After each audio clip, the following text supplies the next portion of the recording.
Asalaamu calaykum waraxmatullaahi wabarakaatu.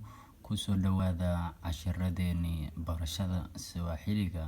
Maanta waxaanu ku eegaynaa cashirkeena Hingada Swahiliga. Qofka markuu baranayo luqadda Swahiliga ama luqadaha kudi, waxaa muhiim ah inuu barto alifbeetaha iyo qaabka looga dhawaaqayo hingadiisa, shaqalada iyo xarfaha.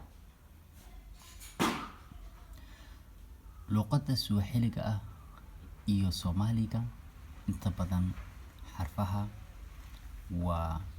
iyo shaqalada dhammaantood waxaa loo qoraa isku si, inkasta oo qaabka looga dhawaaqayo ay waxoogaha ku kala duwan yihiin qaarkood, laakiin intooda badan muuqaalka, qoraalka iyo akhriska inta badan aad iyo aad ayay isku dhow yihiin. Taas ayaa u fududeynaysa dadka Soomaalida in si fudud ay ku baran karaan luqadda Swahiliga. Maanta waxaan rabaa in aan halkan idinku faahfaahiyo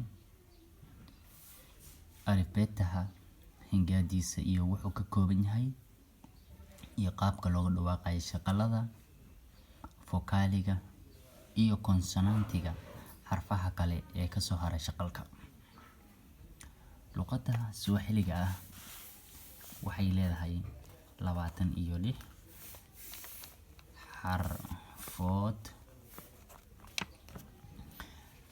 5 ka mid ah xarfahan -5, 5 ka mid ah waa shaqalada, waa shaqal.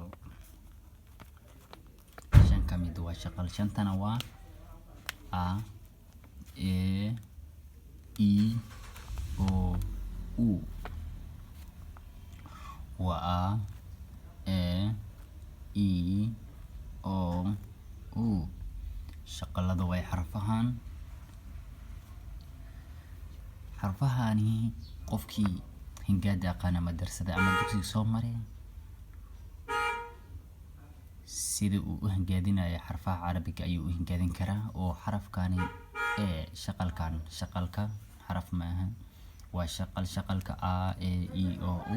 Shaqalkani wuxuu ka dhigan yahay xaraf, wuxuu ka dhigan yahay kordhow oo kale, kana wuxuu ka dhigan yahay xaraf ya lagu reebay ayuu ka dhigan yahay, kana wuxuu ka dhigan yahay hoos dhaw, kan wuxuu ka dhigan yahay xaraf waaw lagu reebay, sida kan wuxuu ka dhigan yahay xaraf godan.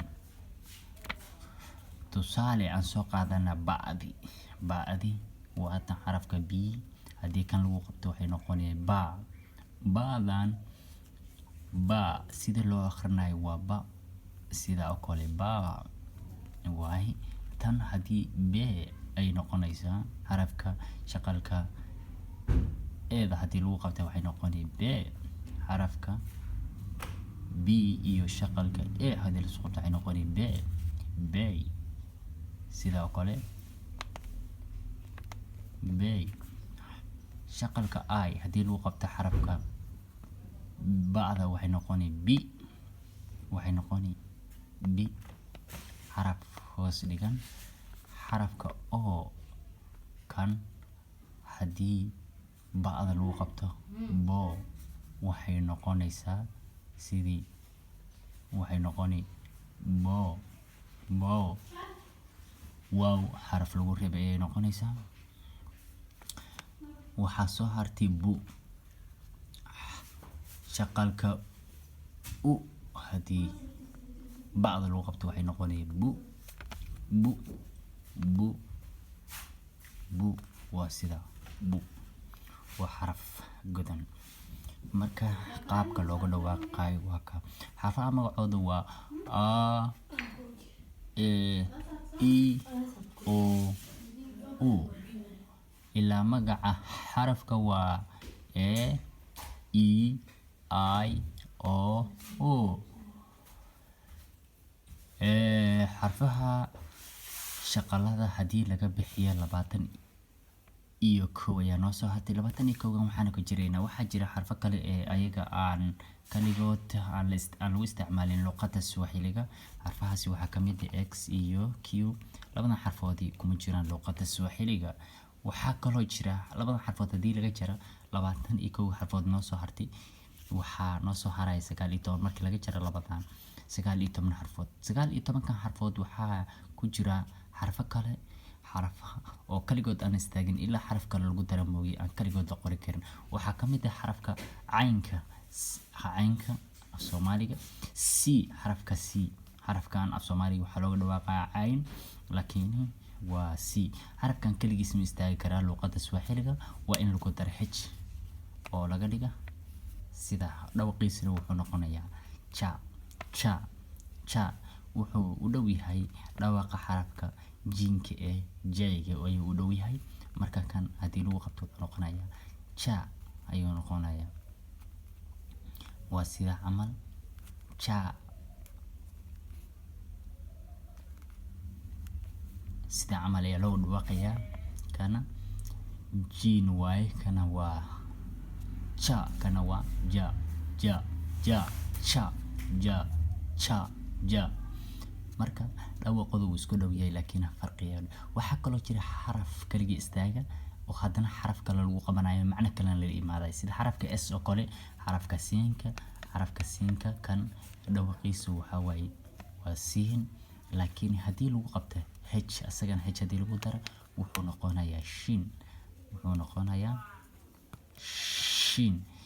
ayuu noqonayaa waa sha markii h da lagu daro marka kan oo shinka iyo kan oo jada iyo asna jinka camal dhawaqiisa yahay labadan waa xarafka s kaligiisna haduu istaago waa siin hadii h lagu darno wuxuu noqonayaa shin oo sha she shi sho shu kana sa se si so su xarfaha kale ee noo soo haray markii shaqalada laga jaray 19kii waxaa la yiraahdaa consonantiga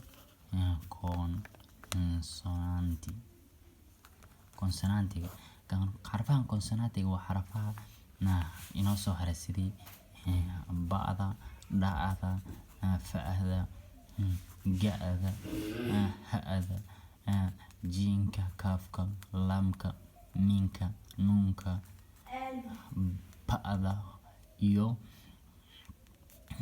ya'da iyo xarfaha kale oo la midka ah way marka xarfahani ayagana shaqalka markii lagu qabto qaabkee looga dhawaaqi karaa hadda waxaan soo aragnay meesha kore ba